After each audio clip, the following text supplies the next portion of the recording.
हिमाचल आवाज़ देख रहे सभी दर्शकों का स्वागत है। आज के अंक में हम बात करने वाले हैं हिमाचल प्रदेश के उस हक की जो पिछले 57 सालों से नहीं मिला।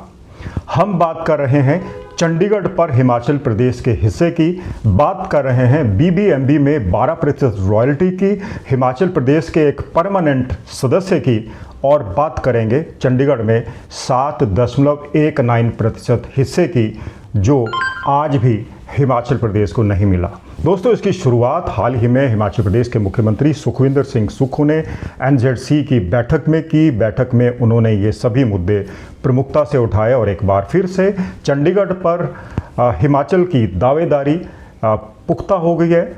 और इसके अलावा मुख्यमंत्री ने कई और मुद्दे एक बार फिर से केंद्र सरकार के समक्ष रखे हैं। बीबीएमबी एक ऐसा प्रोजेक्ट है जिससे कई राज्यों को बिजली मिलती है, लेकिन हिमाचल प्रदेश को उसमें रॉयल्टी नहीं मिलती। बजाय इसके कि ये पूरा का पूरा प्रोजेक्ट हिमाचल प्रदेश की ज़मीन पर बना हुआ है।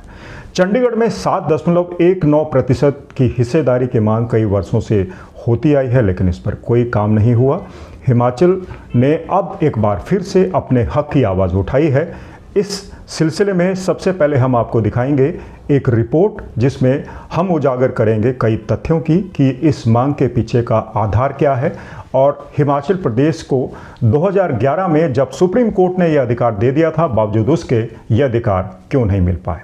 वीडियो के आखिर में हम बात करेंगे एक ऐसे राजनीतिज्ञ की जिन्होंने हिमाचल प्रदेश की हिस्सेदारी के मुद्दे को बार बार सरकार के ध्यान में लाया है, और ये राजनीतिज्ञ हैं कुल राकेश पंत। कुल राकेश पंत ने जब भी हिमाचल सरकार को पत्र लिखे और इस मामले को उठाया, ये एक्सक्लूसिव जो पत्राचार था वो भी हम आपको बताएंगे।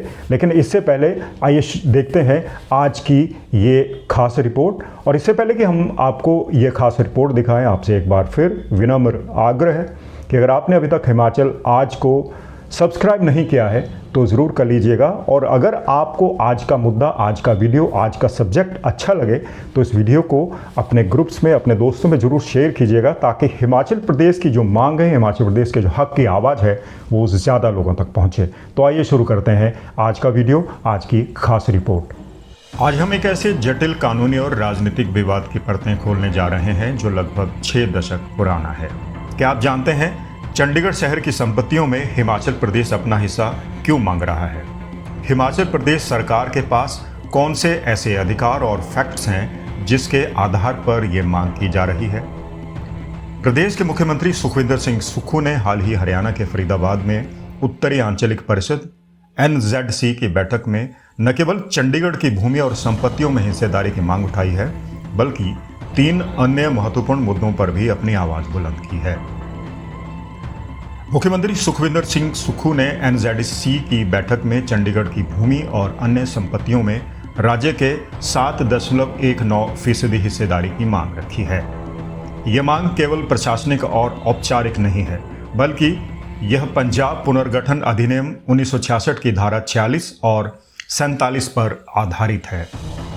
यह अधिनियम अविभाजित पंजाब की संपत्ति और देनदारियों को उत्तराधिकारी राज्यों के बीच बांटने का प्रावधान करता है। राज्य का तर्क है कि यह 7.19% का अनुपात इसी अधिनियम के तहत किए गए जनसंख्या अनुपात पॉपुलेशन रेशियो पर आधारित है, जिसके तहत अविभाजित पंजाब की संपत्ति और देनदारियों में हिमाचल प्रदेश का हिस्सा तय किया गया था। इस मांग को सबसे बड़ी मजबूती 2011 के सुप्रीम कोर्ट के एक फैसले से मिलती है, जिसने चंडीगढ़ की संपत्तियों में हिमाचल प्रदेश की हिस्सेदारी के दावे को कानूनी रूप से मान्यता दी थी। हिमाचल का मुख्य तर्क है कि चंडीगढ़ की पूरी जमीन, संपत्ति और संस्थानों में यह 7.19% का दावा लागू होता है, जिसे पिछले 57 वर्षों से राज्य को नहीं दिया गया। चंडीगढ़ में हिस्सेदारी के अलावा मुख्यमंत्री सुक्खू ने केंद्र सरकार के समक्ष 3 अन्य प्रमुख मांगे भी रखी हैं जो राज्य के संसाधनों और अधिकारों से जुड़ी हुई है। पहली मांग है भाखड़ा ब्यास प्रबंधन बोर्ड बीबीएमबी में स्थायी सदस्य की नियुक्ति।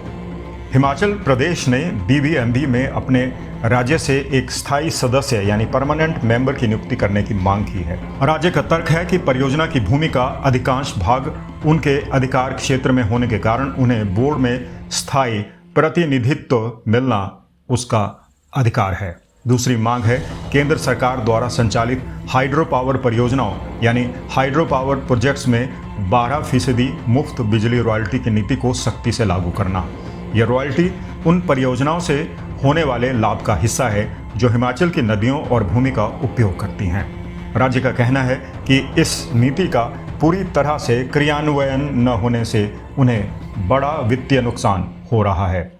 ये सभी मांगे हिमाचल प्रदेश के वित्तीय और प्रशासनिक अधिकारों की बहाली से जुड़ी हैं। 7.19% हिस्सेदारी, बीबीएमबी में स्थायी सदस्य और 12% मुफ्त बिजली रॉयल्टी तीनों मिलकर राज्य की अर्थव्यवस्था को मजबूती देंगे और आपदा या वित्तीय संकट के समय आत्मनिर्भरता बढ़ाएंगे।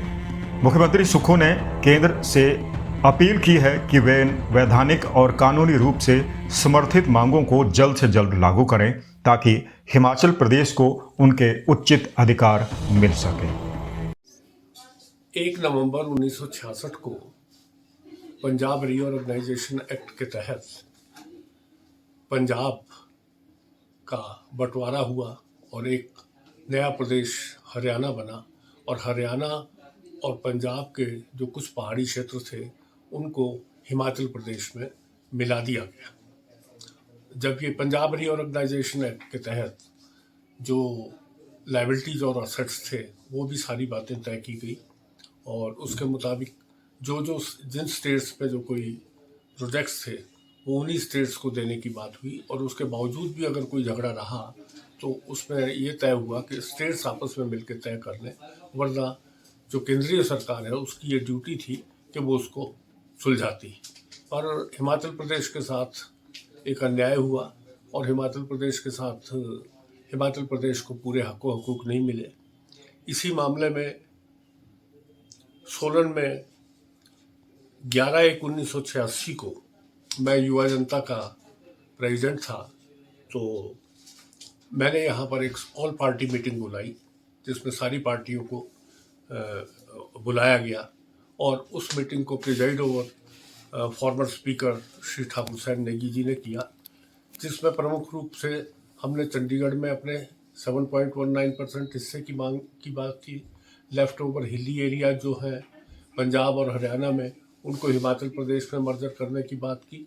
और तीसरी बात तो जो प्रमुख रूप से की गई कि जो भी विद्युत परियोजनाएं हिमाचल में है वो जैसे भाखड़ा हुआ और आपका ये जो शानन प्रोजेक्ट है ये भी हिमाचल प्रदेश को मिलना चाहिए और ये बातें हिमाचल प्रदेश पे हक पे ना होने के कारण हिमाचल के साथ अन्याय हुआ है। इसी सिलसिले में एक संघर्ष शुरू हुआ। उस संघर्ष के मुताबिक ही और उस संघर्ष की शुरुआत से पहले एक बात हो गई थी कि एक इंदिरा पैक्ट हुआ था जिसमें हिमाचल प्रदेश को पार्टी नहीं बनाया गया था। डॉक्टर YS परमार ने 19/2/70 को स्टेट की विधानसभा में एक इनोनिमस रेजोल्यूशन पास कराया था जिसमें हमें जमुना पैक्ट में पार्टी न बनाने की जो है उसके बारे में रोष प्रकट किया गया था। और उसी रेजोल्यूशन में डॉक्टर परमार ने आगे ये भी कहा था कि आने वाले समय में हम अपने डेमोक्रेटिक राइट्स के लिए और हिमाचल प्रदेश के राइट्स के लिए लड़ते रहेंगे। इन्हीं बातों को आगे लेकर हम लोगों ने एक यहाँ संघर्ष शुरू किया, जिस संघर्ष की शुरुआत मैंने आपको बताया ठाकुर सैन नेगी वाली मीटिंग से सोलन से शुरू हुई। उसके बाद जिला लेवल पर भी ये संघर्ष हुआ। इसमें प्रमुख रूप में हमारे साथ उस जमाने में युवा लोकदल के प्रधान श्री वीरेंद्र कश्यप जी भी रहे। अन्य भी बहुत लोगों ने, मैं उनका जिक्र बाद में करूंगा कि उन लोगों ने भी पार्टिसिपेट किया। जिला लेवल पर प्रदर्शन हुए। जिला लेवल पर प्रदर्शन होने के बाद एक 24 घंटे की भूख हड़ताल, जबकि एक स्टेज पर यह लगने लगा था कि 26 जनवरी 1986 को पूरा जो चंडीगढ़ है वो पंजाब को मिल जाएगा, तो उस पर एक 24 घंटे की भूख हड़ताल की हमारा भी चंडीगढ़ में जो है 7.19% शेयर है, वो Shimla mall road reporting room, police reporting room के सामने 24 घंटे की एक भूख हड़ताल भी हुई थी। इसके बाद जिला लेवल पर भी कई एक्शन होते रहे। गवर्नर हाउस में एक एक्शन हुआ जहां थाली बजाओ के नाम से एक अभियान चलाया गया और गवर्नर हाउस में इन मांगों को पूरा करने के लिए थाली अभियान आंदोलन भी चला। एक महत्वपूर्ण घटनाक्रम 13/1/1986 को हुआ। वहाँ एक धरना दिया गया जिसमें सेक्रेटेरिएट के बाहर वो धरना था। उसमें पूर्व सांसद ठाकुर रणजीत सिंह जी और IC गुप्ता जी, श्री जयकिशन ठाकुर जी और मैं, उस धरने में हम शरीक थे। तो जब धरने में हम बाहर बैठे हुए थे, एक दो लोग और भी हमारे साथ थे, तो वीरभद्र सिंह जी की अंदर कैबिनेट मीटिंग चल रही थी, तो हमें कैबिनेट मीटिंग में वहाँ पर बुलाया गया और कैबिनेट मीटिंग रोक कर उन्होंने बुलाया और हमसे पूछा। तो ठाकुर रणजीत सिंह जी ने, जब वीरभद्र सिंह जी ने कहा कि भाई आप बताएं आप क्या चाहते हैं, तो उन्होंने मुझे कहा कि जी ये आपको पूरी बात बताएंगे। तो मैंने उनसे आग्रह किया, तो मैंने कहा सर पंजाब रीऑर्गेनाइजेशन एक्ट के तहत हमारा BBMB में भी 7.19% हिस्सा बनता है 1 नवंबर 1966 से, जो हमें सिर्फ 2.5% मिल रहा था। तो ये जो सारा एरियर है और सब कुछ ये है, ये हमारा राइट है और ये हमें ना मिलना हमारे साथ अन्याय है। तो उन्होंने पूछा कि क्या किया जा सकता है। हमने कहा आप इसको एग्जामिन करा लो, अगर आप ये समझते हैं कि जो हम बोल रहे हैं वो ठीक है। तो उसके बाद इन्होंने एग्जामिन कराया, पर उसके गवर्नमेंट चली गई। फिर लंबे अरसे बाद जून 1996 को वीरभद्र सिंह जी दोबारा चीफ मिनिस्टर बन गए। हमने सुप्रीम कोर्ट में उन्होंने ये जो केस है इसको दायर किया। ये करीब 2100 या 2200 करोड़ रुपए का था, जो आज की डेट में 4500 करोड़ रुपए का भी ज़्यादा हो गया। 2013 के आसपास इस का फैसला आया और इस फैसले में हमारे हक में फैसला आया, हिमाचल प्रदेश के हक में फैसला आया। उसके मुताबिक हमें ये पैसा, सुप्रीम कोर्ट ने कहा कि पंजाब और हरियाणा को जो भी इन्होंने हिमाचल का हिस्से की बिजली ली है उसका जो पैसा है वो इनको देना चाहिए। पर ये दोनों स्टेट्स दोबारा कोर्ट में चली गई और आज तक हमें वो पैसा नहीं मिला। और अब एक नई बात और भी जो है, जो शानन, जिसका 2024 में एग्रीमेंट ख़त्म हो गया था, जो मंडी स्टेट के साथ था 100 साल का, वो हमारे को हैंड ओवर हो जाना चाहिए था। शानन भी हमें हैंड ओवर नहीं हुआ। इस संदर्भ में मौजूदा पंजाब गवर्नमेंट जो है, इसने ये भी कोर्ट में चले गए हैं।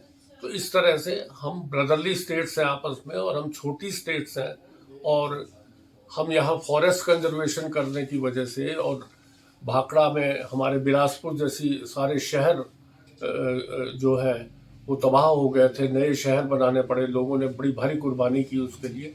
इन सारी बातों को देखते हुए हमारा मानना ये है कि हरियाणा और पंजाब जैसे जो बड़ी स्टेट्स हैं उनको हमारी जायज़ मांगों को मानना चाहिए, और बड़े भाई होने के नाते हमारे जो हकूक़ हैं वो हमें जल्दी से जल्दी दिए जाने चाहिए।